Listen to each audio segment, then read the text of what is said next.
नमस्कार दोस्तों। आज के करंट अफेयर में अपन स्टार्ट करते हैं। देश का पहला वर्टिकल ब्रिज ये तमिलनाडु में है। वहाँ पे तमिलनाडु में मंडपम से जो रामेश्वरम रास्ता जाता है उसको कनेक्ट करता है समुद्र के द्वारा।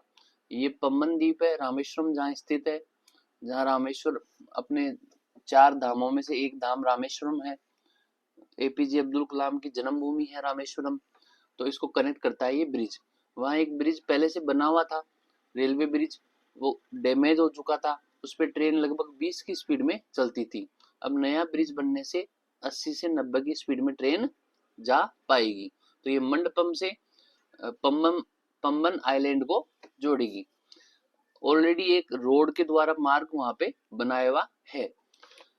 तो इसमें ये है कि ये वर्टिकल ब्रिज है। वर्टिकल ब्रिज कैसे है? जैसे मान लो ये मंडपम है और ये पम्बन है, पम्बन आइलैंड है और ये ब्रिज बना हुआ है। तो इसको वर्टिकल इसलिए बनाना पड़ा कि जो समुद्र है उसके अंदर ये रेलवे ब्रिज बना हुआ है। अब शिप यहाँ से गुजरेगा तो वो टच होगा। बड़े शिप होते हैं, क्रूज होते हैं, तो वो इधर से गुजरेंगे तो टच होंगे। तो यहाँ पर इसको ओपन करके ये उड़ सकता है, ऊपर कुछ ऊंचाई तक उड़ सकता है, ताकि शिप का आवागमन यहाँ से हो सके। इसलिए वर्टिकल ब्रिज है जो बनके तैयार हो गया है तमिलनाडु में। तो ये बात है। विश्व सैन्य चैंपियनशिप ये वेरी इंपॉर्टेंट है। रितिका हुड्डा ने इसमें गोल्ड जीता है। आईएसए ये सोलर अलायंस था जो इंडिया और फ्रांस के बीच में बना। इंडिया और फ्रांस के बीच में बना था और गुड़गांव में इसका हेडक्वार्टर है। इसमें उस समय जो कर्क रेखा और मकर रेखा के बीच में जो देश है जिन पे सूर्य की रोशनी डायरेक्ट आती है, वो सोलर ऊर्जा अर्थात नवीकरणीय ऊर्जा को बढ़ावा देने के लिए ग्रुप बनाया था, जिसमें अब तक 104 देश शामिल हो चुके हैं और 104वां देश अर्मेनिया है।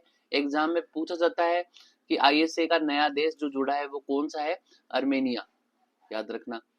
अभी world anti doping agency, anti doping agency क्या होती है कि जो खिलाड़ी खेल प्रतिस्पर्धा में भाग लेते हैं वो क्या करते हैं, जीतने के लिए या अधिक पावर गेन करने के लिए ड्रग्स का इस्तेमाल कर लेते हैं, ड्रग्स ले लेते हैं, फिर उससे उनके अंदर पावर ज्यादा आ जाती है और वो दूसरे खिलाड़ी को पीछे छोड़ देते हैं।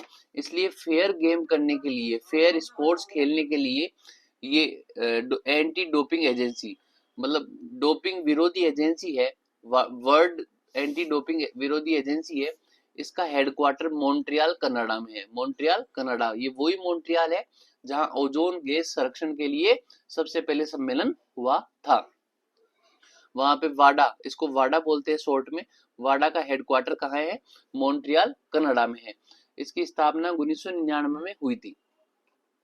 ये बात है 1998 की, जब क्या हुआ था कि साइकिल में विश्व में सबसे बड़ा डोपिंग का काम चला था। जो साइकिलिस्ट थे उन्होंने सबसे बड़ा ड्रग्स लेकर वो गेम खेला था, तब जाकर ये सम्मेलन वहां पे हुआ। फिर उसके अंदर 1999 में वाडा की स्थापना हुई। ये डोपिंग के लिए नियम बनाती है। लेटेस्ट नियम डोपिंग के बनाए हुए 2021 के। इन नियमों के आधार पर सभी देश अपने अपने खिलाड़ियों को प्रशिक्षित करते हैं और ड्रग्स के लिए, ड्रग्स का एक लेवल होता है, वहां से ऊपर जाते ही उनको बैन कर दिया जाता है। अभी हाल ही में वाडा के अध्यक्ष हैं विटोल्ड बांका, है ना। तो अपने को ये ध्यान रखना, ऐसे ही नाडा भारत में बनी हुई है, जो वाडा बनी हुई है ना, जो कनाडा में, सभी देशों के सहयोग से स्वतंत्र निकाय है। सभी देशों का समान इसमें अस्तित्व है। ऐसे ही नाडा जो भारत की बनी हुई है, नेशनल एंटी डोपिंग एजेंसी, तो ये भी बस डोपिंग कंट्रोल का कार्य करती है। स्पोर्ट्स में खेल भावना से खेली जाती है। न्यू दिल्ली में स्थित है। इसका चेयरपर्सन होता है जो youth and affairs minister, under youth affairs and sports ministry, इसके अंडर रहता है इसका। और जो मंत्री होता है वो इसका चेयरपर्सन होता है। ये कौन से कोड के वर्ल्ड एंटी डोपिंग कोड जो मैंने बताया 2021 में बने थे, इसके आधार पर ये कार्य करती है। हाल ही में जो बजरंग पूनिया साहब है, जो कुश्ती के अंदर खिलाड़ी हैं, बीच में राजनीति में आ गए, इन्होंने क्या किया कि मार्च में एक टेस्ट के लिए इनको बुलाया गया कि भाई आप डोपिंग टेस्ट में आओ, और सैंपल लिए जाते हैं खिलाड़ियों के, आप सैंपल दो। तो बजरंग पूनिया वहां पर नहीं पहुंचे।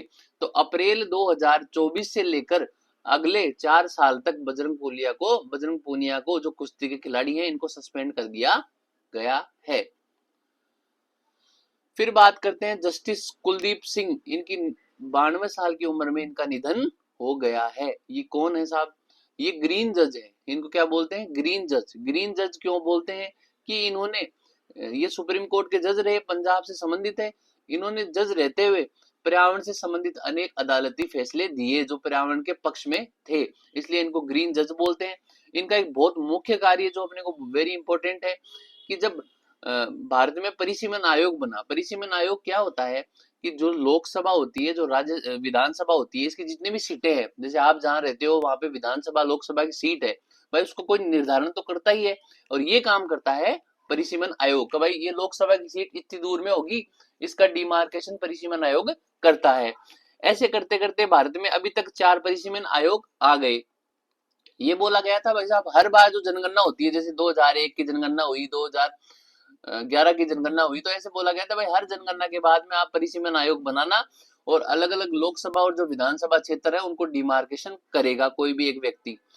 तो अभी क्या हुआ, चार डिलिमिटेशन आयोग, 4 परिसीमन आयोग आ गए थे। और जस्टिस कुलदीप सिंह चौथे परिसीमन आयोग जो 2002 में आया, जो 2001 की जनगणना के अनुसार जिसको परिसीमन करना था, तो परिसीमन एक्ट कब बना? 2002 में।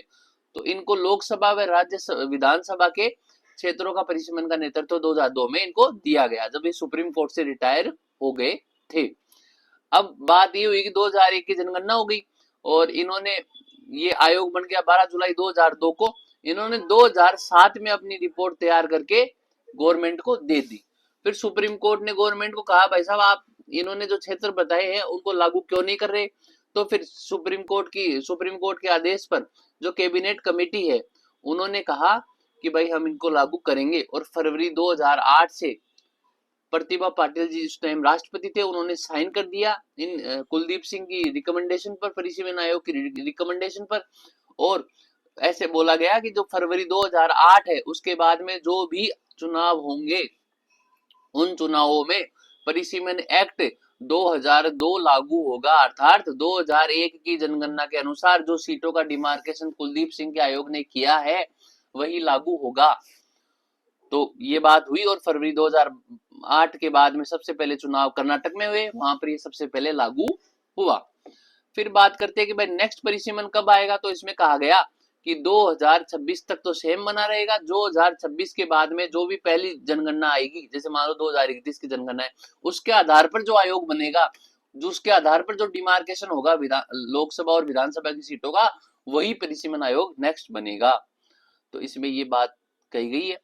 अब अपन बात करते हैं दुग्ध क्रांति के जनक डॉक्टर वर्गीस कुरियन थे। ये गुजरात में इन्होंने बहुत अच्छा कार्य किया और दूध क्रांति के जनक है। गुजरात में एक अमूल कंपनी है जिन्होंने सबसे पहले दूध क्रांति हेतु सपोर्ट किया था। जैसे एमएस स्वामीनाथन हरित क्रांति के जनक है, वैसे दूध क्रांति के वर्गीस कुरियन वेरी इंपॉर्टेंट है, हर एग्जाम में कहीं ना कहीं टकरा जाता है। वैभव सूर्यवंशी इन दिनों खूब चल रहा है। द्रविड़ साहब ने इनको राजस्थान रॉयल्स में लिया है। ये 13 साल के युवा है, मात्र और मात्र 13 साल के हैं।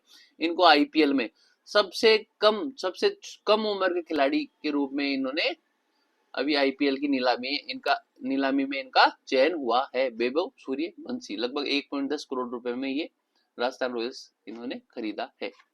आज के लिए इतना ही, धन्यवाद।